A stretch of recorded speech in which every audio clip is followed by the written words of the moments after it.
Hello, you lady entrepreneurs out there, you female coaches and consultants.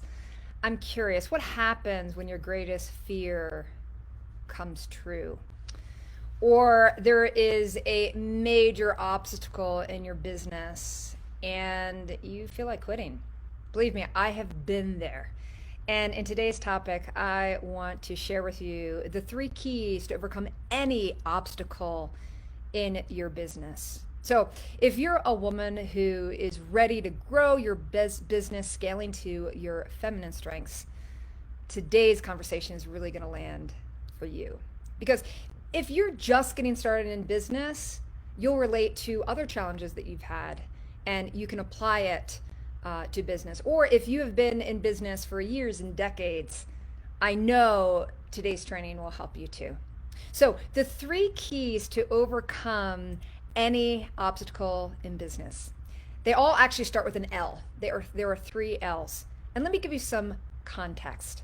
So I can tell you, let's see, not quite this time, but around this time last year, I was launching a brand new aspect of my business. So it really was like going back to square one.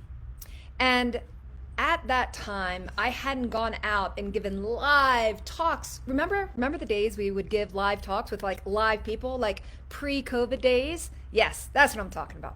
So around this time last year, I was launching something brand new, and quite honestly, it had been a really long time since I had gone out into the public, in my local public, and gone out and delivered a talk.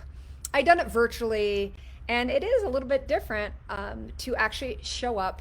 We had set up time in our local community, actually at the library, for me to deliver a talk.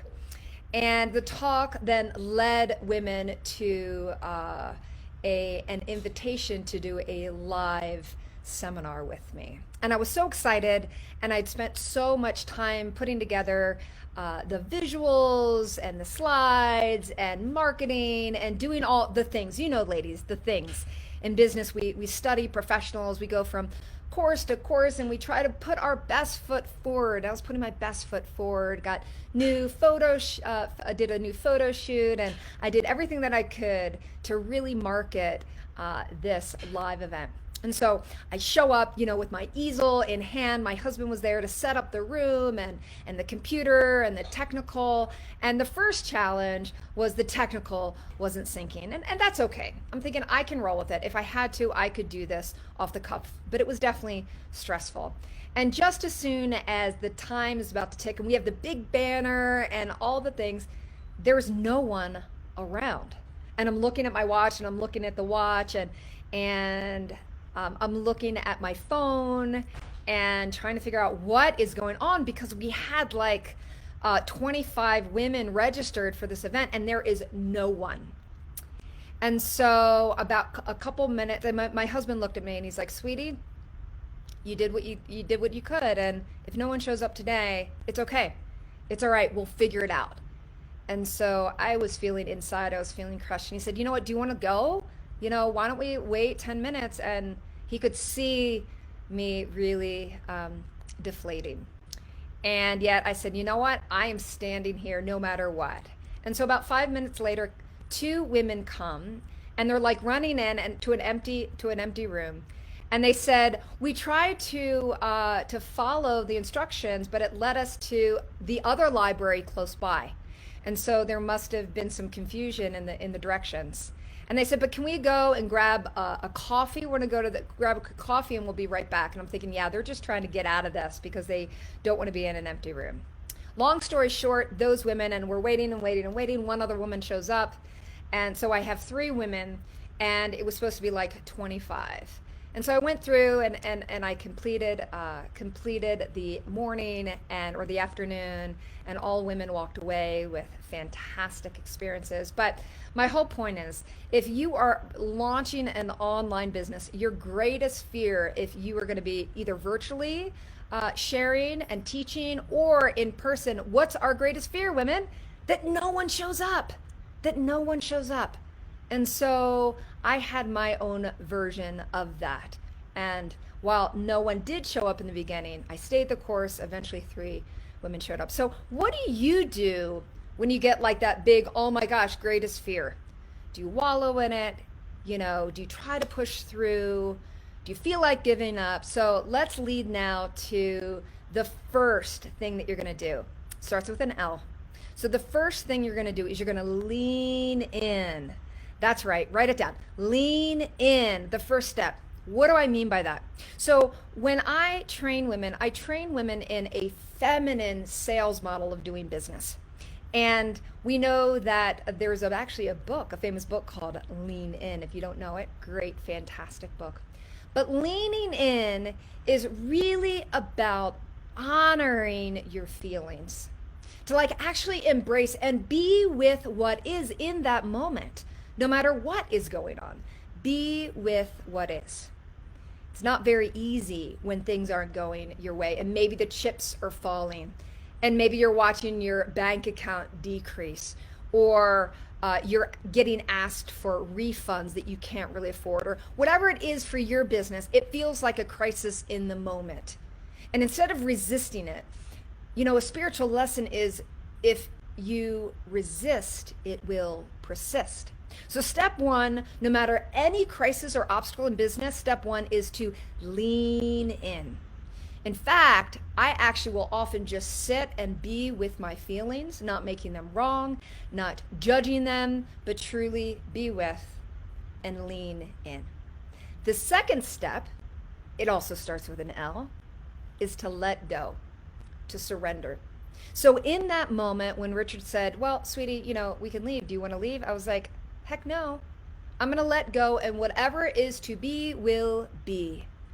We let go of the outcome that we thought was going to manifest. Those 25 women, I still to this day don't know what happened. I did learn later that there were some gaps in our communication. Needless to say, step two is to let go and surrender. That is not an easy thing to do, and yet it's very feminine. Even if it's for a moment, to let go, to lean in, to let go. And part of that, going back to step one, the leaning in, for many, it's also leaning into your sisterhood, leaning into the friends and family that are there to support you, being willing to ask for help. So lean in, let go. And it's truly when we let go, we open up the possibility for step three. Now, step three doesn't always come so fast, because step three, lean in, let go. Step three is to, what is step three? To learn. To learn. Because whatever happens, whatever challenge you are up against, it might be your worst nightmare. Failure is giving up. Truly giving up and not being willing to move forward. And in fact, there's a way to succeed in life no matter what happens. And that is all centered around the third step, which is to learn. See, no matter what happens, if you are willing to learn from your mistakes, you're willing to learn and look for the silver linings, they might not become apparent immediately. And sometimes they might actually not become apparent at all. You have to look for them. You really have to look for the teaching and what you will learn. So I share this with you today to give you a little backstory, is that I have been training for 3 months for a marathon. I've never run a marathon before. I hired a coach. I've been on my path. My body has felt amazing. And just last week, I injured myself.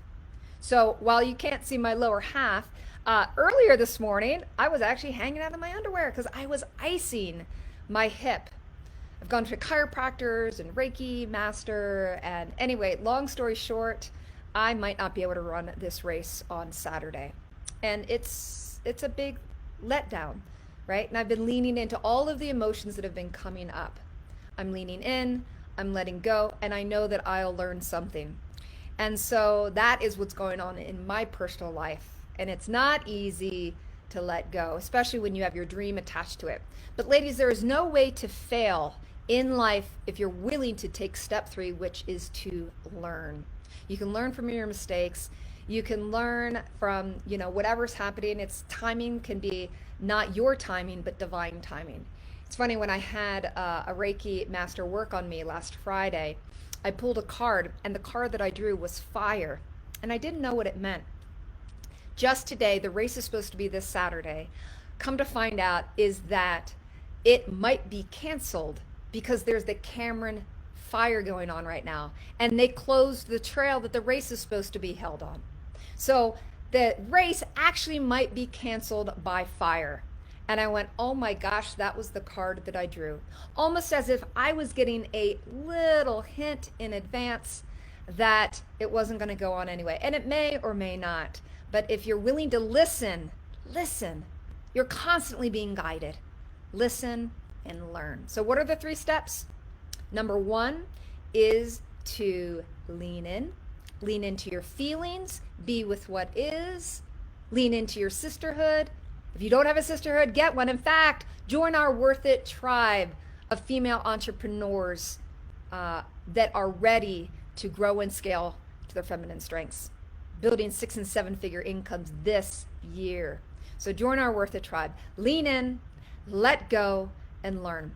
So be sure to join our brand new Facebook group. It's called the Worth It Tribe, a community of women that are going to be owning their worth, getting paid for what they're worth now, not in a future that's so potentially uncertain. I'm Dr. Kelly Martin Shue, Amazon bestselling author, speaker, and sales and business coach for women. And if you join our Worth It tribe, I have a free gift for you. So be sure to join, tune in. We are doing Worth It Wednesdays at 2:22 Mountain Time. I'll see you next week. Thanks.